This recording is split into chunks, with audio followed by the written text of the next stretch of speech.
sa ato pa loving people and even to our enemies, usa di ay kini sa makatabang kanato aron nga mamahimong perfect ang atong paghigugma sa Dios. Perfect na gyud nganuman tungod kay bisan kato mga dili nato angay higugmaon kato bitang mga persons who are not lovable ato pagyud gihapon higugma. Ang Ginoo maanaa kaninyo ang Santos nga Ebanghelyo sumala ni San Mateo.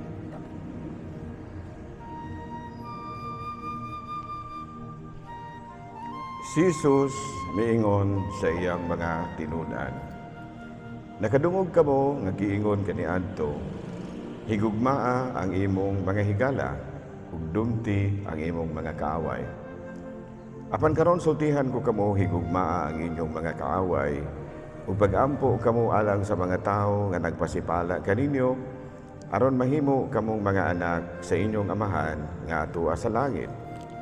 Kay siya sa walay pagpili, nagpadanag sa iyang adlaw ug naghatag og ulan ngadto sa mga matarong ug sa mga makasasala. Nganong nagpaabot man kamo nga mobalos kaninyo ang Dios kung kamo nahigugma lamang sa mga tawo nga nahigugma kaninyo. Bisan gani ang mga kubador sa buhis nagbuhat maniana. Kung kamo makighimamat lamang sa inyong mga higala, unsa may nahimo ninyo nga labaw sa kasagaran? Bisan gani ang mga tao nga wala mutuo sa Dios nagbuhat maniana. Kinahanglang magmahingpit kamo, ingon nga hingpit ang inyong amahan nga atua sa langit. Mga igsuon ko diha ni Kristo ang Ebanghelyo sa Ginoo. Daigon ikaw, o Kristo. So, may buntag na kinatuntanan mga higala, no? Labi na gayon ang atuang mga kaigsuunan nga nagsunod din ang atuang programa sa atong mga Facebook accounts. No? Aron nga nagsunod sa atong mga Facebook accounts o kanunay nga nag-follow, nagsunod. So, kumusta naman ang akong mga parokyano din ha sa Bayawan? Kanungog ko nga nagsunod po sila sa atong programa sa Bayawan, Dinistanhay, diri sa May Sibulan, sa Kalumbuyan, sa akong pinakadali nga assignment sa una din ha sa May San Francisco, Santa Catalina, din na po sa May Dawis. Of course, ang akong mga kaigsuunan diri sa Manhuyod o ang akong pinaka-present karon nga assignment ang Ayungon. So, kumusta? Nang ginawat kita nga, okay ra mo din hano, walay problema nga nasugatan. Abi no, usa man itong Ebanghelyo karon, kini kuan kini siya, pagdetalye kini siya sa sa pinaka kining gitawag nato main commandments sa atong Ginoong Jesucristo. Higugma ang Dios, labaw sa tanan, o higugma ang imong isig katawo sama sa imong kaugalingon. Ingon ni ana, no? So, again, gidugangan pagyud sa atong Ginoong Jesucristo ang iyahang kanang pagpasabot kabahin sa iyahang commandment of love, no? Commandments of love. Ingon ni ana, no? Matugpan na kaniya, nakadungog kamo nga giingon kaniadto, higugma ang inyong mga higala ug dumti ang inyong mga kaaway. Apan karon miingon si Kristo, apan karon sultihan ko kamo, higugmaa bisan ang inyong mga kaaway. No, sa ato pagisaka, no, gi-upgrade, no, kung sa mga kuan pa na, no, sa mga kining gitawag nato mga kining IT bitaw mahingala, no, mga communications nato. Gi-upgrade sa atong Ginoong Jesucristo ang iyahang commandment. Gikan sa ordinaryo na paghigugma sa mga higala, iya pagyong i-upgrade, no? Nga mohigugma kita sa mga tao nga lisod yun kayong higugmaon mo inang higala, no?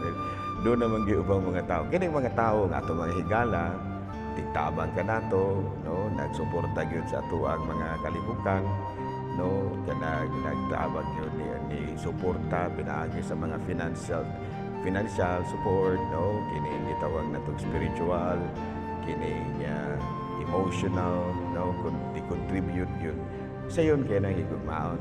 Pero kanang mga tao nga kanunay kanang tao nagdumot nimo kanang mga tao nga dili gusto mo asinso ka, kanang mga tao nga malipay o kining gitawag na madaot ka, munay para sa ato man lisod kay higugmaon. Pero that is the challenge. No, mao ka na siya hagit sa pagtulunan ni Kristo kung kaya maginani mo.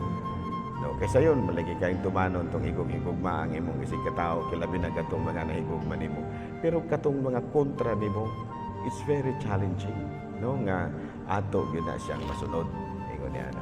Nga ikaduha, matud pa niingon si Kristo nga nganong magpaabot pa man kamong balusan kamo sa Dios kung kamo mahigugma lamang sa mga tao nga mahigugma kaninyo. Sa ato pa, mas dako day kaayo og value atubangan sa Dios kun ang atong higugmaon kadtong mga tao nga wala mahigugma nato. Mao gani na imong higugmaon pirting dako ag balos day nagikan sa Ginoo. No, ingon niya no. Muna nga kutob sa bahimo, if you wanted nga kining o gusto gid kita nga adunay dako kaayong balos, no, sa Ginoo ang ato ang paghigugma, mas maayo gyud nga katong atong mga kaaway. Ngano man dako man gud kaayo og degree of difficulty no. Dako kay degree of difficulty nga higala nga atong gihimo kapit kung lisura gihigugma mo nya imo gyud gihigugma. And of course, the last, niingon si Kristo, bisan gani ang mga tao nga wala mutuo na higugma man kaniya, naghimo man niya, katong nahigugma ba sa mga isig katao. So kinahanglan yun nga magmahingpit kita, ingon nga hingpit ang atong amahan nga tuwa sa langit. Sa ato pa loving people and even to our enemies, usa di ay kini sa makatabang kanato aron nga mamahimong perfect ang atong paghigugma sa Dios.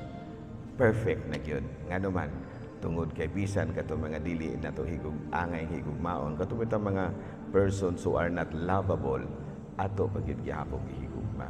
Something like that, no? So atong balikon ang pagtulunan ha. So kining pagtulunan karon sa kabahin sa kining gisulti ni Kristo, kuan siya kanang paghatag og dugang pasabot sa commandment of love. Nga ang ato dayang pakigugma sa atong isig katao dili limit lamang sa ato ang mga suod sa atong mga higala, kung dili kalakip na ni ana ang atong pagigugma sa mga tao nga dili nga matud pa walay maayong buot kanato. Unya ang nakanindot ra ba kay kining maong pagigugmaan nato sa atong mga kaaway, dako kini kayo reward nga giandam sa Dios alang kanato. And the third is mao kini ang paagi nga ma-perfected gid nato ang atong paningkamot, nga mapuy-an gid nato ang paghigugma sa Dios ug ang paghigugma sa atong isig katao. Palihog manindog.